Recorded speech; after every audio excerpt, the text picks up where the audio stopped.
മഴയുള്ള ഒരു ദിവസം നമുക്ക് ലഭിക്കാവുന്ന ഏറ്റവും മനോഹരവും ഉന്മേഷദായകവുമായ അനുഭവങ്ങളിലൊന്നാണ്.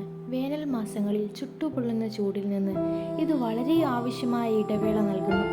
കൂടാതെ പ്രകൃതിയുടെ സൗന്ദര്യം ആസ്വദിക്കാനും വിശ്രമിക്കാനും ഇതൊരു സമയം കൂടിയാണ്. മേൽക്കൂരയിൽ വീഴുന്ന മഴത്തുള്ളികളുടെ ശബ്ദവും നനഞ്ഞ മണ്ണിൻ്റെ ഗന്ധവും ശരിക്കും മാന്ത്രികമാണ്. ആളുകൾക്ക് പ്രകൃതിയുമായി കൂടുതൽ അടുപ്പം തോന്നുകയും ജീവിതത്തിലെ ലളിതമായ കാര്യങ്ങളെ അഭിനന്ദിക്കുകയും ചെയ്യുന്ന സമയമാണിത്. മഴയുള്ള ദിവസങ്ങളിൽ ആളുകൾ വീടിനുള്ളിൽ തങ്ങാനും അവരുടെ വീടുകളുടെ ഊഷ്മളതയും ആശ്വാസവും ആസ്വദിക്കാനും ഇഷ്ടപ്പെടുന്നു.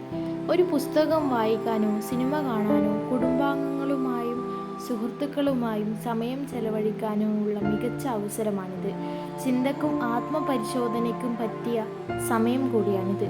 മഴത്തുള്ളികളുടെ ശബ്ദം വളരെ ശാന്തമാണ്. ധ്യാനത്തിനോ യോഗയ്ക്കോ ഇത് അനുയോജ്യമായ സമയമാക്കി മാറ്റുന്നു.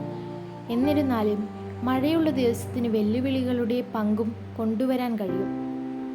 കനത്ത മഴ വെള്ളപ്പൊക്കത്തിനും ദൈനംദിന ജീവിതത്തെ തടസ്സപ്പെടുത്തുന്നതിനും ഇടയാക്കും. അത്തരം സമയങ്ങളിൽ ആവശ്യമായ മുൻകരുതലുകൾ എടുക്കുകയും സുരക്ഷിതമായിരിക്കുകയും ചെയ്യേണ്ടത് പ്രധാനമാണ്. മാത്രമല്ല, ഇത് വിളകൾക്ക് നാശമുണ്ടാക്കുകയും ഗതാഗതവും ആശയവിനിമയവും തടസ്സപ്പെടുത്തുകയും ചെയ്യും. അതിനാൽ കനത്ത മഴയിൽ വരുന്ന വെല്ലുവിളികളെ നേരിടാൻ നാം തയ്യാറാക്കുകയും സുരക്ഷിതമായിരിക്കാൻ ആവശ്യമായ മുൻകരുതലുകൾ എടുക്കുകയും വേണം.